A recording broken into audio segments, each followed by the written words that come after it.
இரவு நேரம். பனிமலைக்குள்ள ஒரு பயணி வழி தவறி போறாரு. சுத்தி பார்த்தா எதுவுமே தெரியல. காரணம் அவ்ளோ பனிமூட்டம். அந்த ஒரு பனிமூட்டத்துல மூச்சு கூட தெரியாம நடுங்கிக்கிட்டு போறாரு. உள்ள போனா அவருக்கு முன்னுக்கு ஒரு பொண்ணு பாக்குறாரு. அழகான முகம், நீண்ட கருங்கூந்தல், சிவப்பு உதடு. எட்டையில இருந்து பாக்குறப்போ பனிக்குள்ள நிக்கிற பேய் போலவே அந்த பொண்ணு இருந்தா. அவ யார் தெரியுமா? இவதான் ஜப்பான்ல பயங்கொடுத்துற உருவமா இன்னும் வரைக்கும் எத்தனையோ வருஷமா பேசப்படுற ஒரு பேய். யூகி ஒன்னா. பயத்த அடையாளமா கொடுத்த ஒரு பெயர்.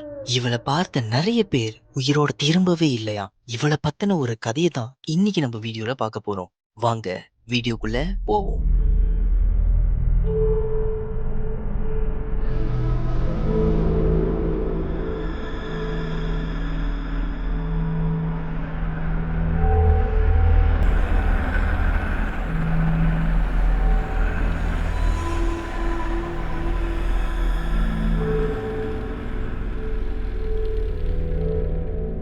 யுக்கி ஒன்னா அப்படின்னா இங்கிலீஷ்ல ஸ்னோ வூமன்னு சொல்றாங்க. எப்படி மோகினி, பொந்தியானா, அப்புறம் சுடேல் இந்த மாதிரி ஆத்மாக்கெல்லாம் பெயர் கொடுத்தமோ அதே மாதிரி தான் ஜப்பானீஸ் மித்தாலஜில யூகி ஓனாவை பேயா சொல்றாங்க. இவரோட கதை ஜப்பான்ல நிறைய இடத்துல சொல்லப்பட்டிருக்கு. தொஹோக்குன்னு சொல்லப்படுற ஒரு இடம், அப்புறம் ஹொக்காய்டோ, எந்த இடத்துல பனி அதிகமா கொட்டுதோ அங்கெல்லாம் இவரோட பிரசன்ஸ் இருக்கும்னு நம்புறாங்க. நிறைய விதத்துல மக்கள்கள் யூகி ஓனா டிஸ்கிரைப் பண்ணியிருக்காங்க. எப்படி பனியானது வெள்ளை கலர்ல அழகா கொட்டுதோ அதே மாதிரி இவளோட அழகு இருக்குமா. கருமையான நீண்ட கூந்தல்களோட கண்களை பாக்குறதுக்கு கற்கள் மாதிரி இருக்குமா. வெள்ளை கலரோட உடைகள்ல தான் இவ இருப்பாளாம். சில நேரங்கள்ல அவளோட ஆடை பாத்தீங்கன்னா ஃபுல்லாவே ஈரமானதா காட்சி அளிக்குமா. சம்டைம்ஸ் பாத்தீங்கன்னா ரொம்ப கிளீனா பனிக்கு இணையா பல பலன்னு இருக்குமா அவளோட ஆடை. காத்து மாதிரியே, ஏன் காத்தை விட வேகமா இவ நகருவாளாம். அந்த காலத்துல ஜப்பானீஸ் கலாச்சாரத்துல கோஸ் ஹண்டர்ஸ்லாம் இருப்பாங்க. அவங்களாம் என்ன சொல்றாங்கன்னா யூகி ஒன்னாவை பிடிக்கணும்னு நினைக்கிறது இம்பாசிபிளான ஒரு விஷயமா சொல்லியிருக்காங்க. நிறைய கதைகளை இவளை ஒரு தீய சக்தியா தான் சொல்லியிருக்காங்க. அதே சமயத்துல நல்ல சக்தியாவும் விவரிச்சிருக்காங்க. இந்த காடுகள்ல வழி தவறி போன நிறைய பிள்ளைகளுக்கு வழிகாட்டியா இருந்திருக்கிறதா சொல்றாங்க இந்த யூகி ஒன்னா. இன்னொரு பக்கம் என்ன சொல்றாங்கன்னா காடுகள்ல பிள்ளைகள்லாம் காணாம போனதுக்கு காரணமே யூகி ஓனா தானா. அவதான் இவங்க எல்லாரையும் சாகடிச்சதா சொல்றாங்க. இதுலயே உங்களுக்கு தெரிஞ்சிருக்கும் யூகி ஓனான்னு சொல்லக்கூடிய பேய் நல்லதாவும் இருக்கும் கேட்டதாவும் இருக்கும். எது கையில நீங்களா மாற்றுறீங்கிறது தான் ஒரு கேள்வி. நிறைய கதைகள்ல இவளுக்கு பயங்கரமான சக்திகள் இருக்கிறதா சொல்லியிருக்காங்க. அவளோட ஒத்த விரல்களை வச்சு ஒருத்தனை தொடர்றது மூலம் அவங்கள ஃப்ரீஸ் பண்ண முடியுமா இவளுக்கு. இவளால நீங்க விரும்புற நபரோட உருவத்துக்கு டிரான்ஸ்ஃபார்ம் ஆக முடியுமா. அப்போ சும்மா நினைச்சு பாருங்களேன், உங்க ஃப்ரெண்டு கூட நீங்க காட்டுக்குள்ள தனியா போறீங்க. திடீர்னு அந்த ஒரு ஃப்ரெண்ட் காணாம போயிட்டான். அதுக்கப்புறம் கொஞ்ச நேரம் கழிச்சு அந்த ஃப்ரெண்டை நீங்க பாக்குறீங்க. ஆனா அப்படி அந்த ஒரு ஃப்ரெண்டை பாத்தீங்கன்னா உங்க ஃப்ரெண்ட் இல்லாம யூகி ஓனாவா இருந்தா என்ன ஆகும்? சும்மா கற்பனை பண்ணி பாருங்களேன். சில நேரங்கள்ல இவ தனிமையாலும் பசியாலும் காட்டுல மனுஷனுங்களுக்காக வெயிட் பண்ணி அவங்கள சாப்பிடுறதுக்காக வெயிட் பண்றதா சொல்லியிருக்காங்க. யூகி ஓனாவோட கதையை நிறைய சோர்சஸ்ல இருந்து எடுத்திருக்காங்க. அந்த காலத்துல இருந்து சொல்லப்பட்டு வர நேச்சுரலாவே உருவான பேயா இது. அதனாலதான் இவளை பத்தி சரியான கதை இல்ல. இன்னொரு பக்கம் இவளை யோக்காயின்னு சொல்றாங்க. அதாவது ஜப்பானீஸ் மித்தாலஜில வரக்கூடிய மான்ஸ்டர்ஸ் இல்லாட்டி ஒரு பேய் தானா இந்த ஒரு யூகி ஓனா. சரி இப்போ வாங்கல இவ உலகத்துல இருக்கிறதுக்கான ப்ரூஃப் என்னன்னு நம்ம பார்ப்போம். ஜப்பானீஸ்ல பாத்தீங்கன்னா ஸ்னோலாம் கொட்டுற சீசன்ல 2 மரவெட்டி ஆட்கள் வேலை செஞ்சுட்டு இருந்தாங்க. அந்த டைம்ல கடுமையான பனிமழையா. இவங்க 2 பேரும் உறைஞ்சி போன நிலைமைக்கு தள்ளப்பட்டாங்க. அப்போ நடு காட்டுல ஒரு பொண்ணு தன்னந்தனியா அந்த பனியில நடந்து போனதை பார்த்திருக்காங்க. என்னடா இது, ஸ்வெட்டர்லாம் போட்ட நமக்கே இங்க குளிர் தாங்க முடியலையே, எப்படி இந்த பொண்ணு வெறும் வெள்ளை கலர்ல ஏதோ ஒரு உடைய போட்டுக்கிட்டு அப்படியே நடந்து போறா. இவங்களுக்கு இதை பத்தி ஒரே குழப்பமாவே இருந்துச்சு. மரத்துக்கு நடுவுல இவ நடந்து போறப்போ மொத்த பனிமூட்டமும் அவ கூடயே போகிற மாதிரி ஃபீல் பண்ணானுங்க. 2 பேருமே காட்டோட வேற வேற திசையில மரத்தை வெட்டிக்கிட்டு இருந்தாங்க. அப்போ பாத்தீங்கன்னா திடீர்னு 2 பேர்ல ஒருத்தன் குளிர்ல உறைஞ்சிட்டான். இன்னொருத்த பாத்தீங்கன்னா உறைஞ்சு போன அந்த நபரை பாக்குறப்போ அவனோட பக்கத்துல ஒரு பொண்ணோட கால் தடத்தை பார்த்திருக்கான். அதை பார்த்த உடனே அநேகமா யூகி ஓனா தான் இவனை உரைய வச்சிருப்பா அப்படின்னு நினைச்சு அந்த இடத்தை விட்டு வேகமா ஓடி போய் மத்த எல்லார்கிட்டையும் நடந்த விஷயத்த சொன்னான். பல வருஷத்துக்கு அப்புறம் இதே கிராமத்துக்கு பாத்தீங்கன்னா ஒரு ஆளு கூடவே அவரோட ஒய்ஃப் அப்புறம் அவரோட ஒரு பிள்ளை வந்தாங்க. நிறைய பேர் என்ன சொன்னாங்கன்னா இவரோட ஒய்ஃப் மனுஷனே கிடையாதான், ஸ்னோ ஒயிட் மாதிரி அவ்வளவு அழகா இருப்பாளாம் இவரோட ஒய்ஃப். ஆனா ஒரு நைட் டைம்ல இந்த கப்பல் தனியா காட்டுக்குள்ள போறத அங்க இருந்த ஒரு கிராமத்துப்புற ஆள் பாத்திருக்கான். கூடவே அவங்க என்ன சொல்றாங்க அப்படின்னு ஒட்டு கேட்க ஆரம்பிச்சான்.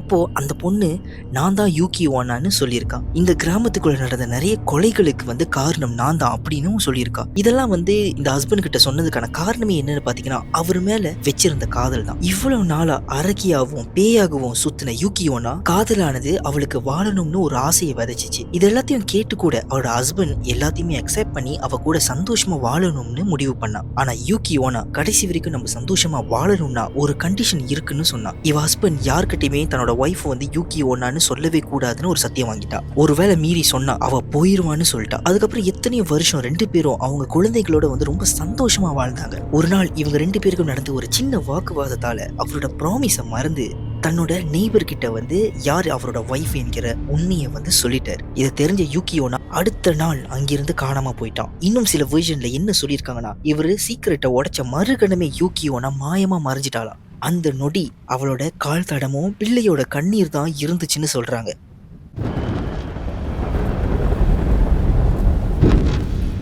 இந்த கதையை வந்து ஒரு டேல்ஸா எழுதுனது யாருன்னு பாத்தீங்கன்னா ஹெர்ன்ஸ்னு ஜப்பான்ல ஒரு புக் ரைட்டர் தான். பேய் கதைகள்லயும் மித்தாலஜி கதைகள்லயும் ரொம்ப ஆர்வத்தை காட்டினதால இந்த யூகி ஓனா கதையை வந்து உண்மை சம்பவத்தோட இணைச்சு இவரோட சொந்த ஃபிக்ஷனல் கேரக்டரோட எழுதியிருக்காரு. இதுல எது உண்மை எது பொய் யாருக்குமே இன்னும் வரைக்கும் தெரியாது.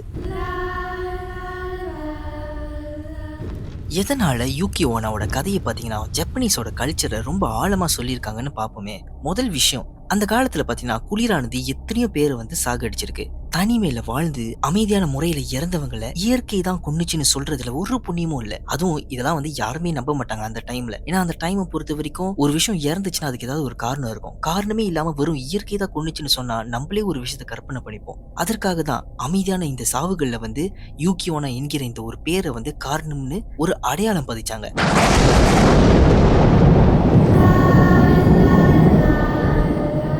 இதனாலதான் ஜப்பான்ல பாத்தீங்கன்னா ரொம்ப குளிரான டைம்லாம் வர்றப்போ யாருமே வேலை செய்ய மாட்டாங்க. வீட்டுக்குள்ள அப்படியே ஓடி போயிருவாங்க. ஏன்னா அவங்க எல்லாருக்குமே யூகி ஓனா பத்தின ஒரு பயம் இருந்துகிட்டே தான் இருந்துச்சு. இரண்டாவது விஷயம் என்னன்னு பாத்தீங்கன்னா குழந்தைங்க. ஸ்னோ டைம்ல வந்து குழந்தைங்க எப்ப பார்த்தாலுமே வெளியே போகணும்னு தான் ஆசைப்படுவாங்க. யூகி ஓனாவோட கதைகள் வந்து அவங்க அம்மாலாம் சொல்லி வளர்க்குறப்போ அது மூலியமா அவங்க மனசுக்குள்ள ஒரு பயம் வந்து வெளிப்படையாகுது. அந்த பயத்தினாலே எவ்வளவு குளிரா இருந்தாலும் வெளியே சுத்தக்கூடாது அப்படிங்கிற ஒரு எண்ணத்தோட வீட்டுக்குள்ளேயே அடைஞ்சு கிடப்பாங்க.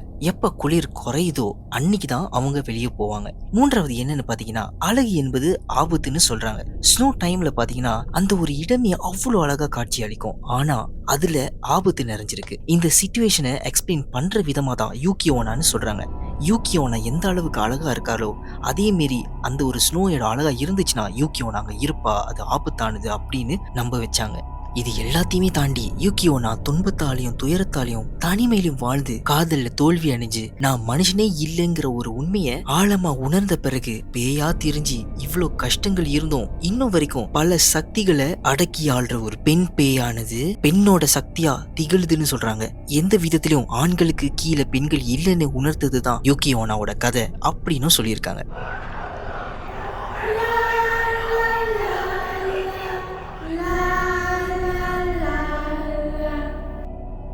ஞாபகம் இருக்கா, ஸ்டார்டிங்ல நான் ஹெர்ன்ஸ்னு சொல்ற ஒரு நபர் யூகி ஓனாவோட டேல்ஸ் கதையை வந்து ஒரு புக்கா எழுந்திருக்காருன்னு சொன்ன பாத்தீங்கன்னா அதுதான் பல வதந்திகளுக்கு வந்து முன்னோடியா இருந்திருக்கு. என்னதான் இருந்தாலும் இவரு சொன்னதுலயும் பாத்தீங்கன்னா எல்லாமே உண்மை இல்லை. அப்போ யூகி ஓனாவும் பொய்யா இருக்குமா? மாடர்ன் உலகத்துல யாராவது யூகி ஓனாவை பாத்திருக்காங்களா?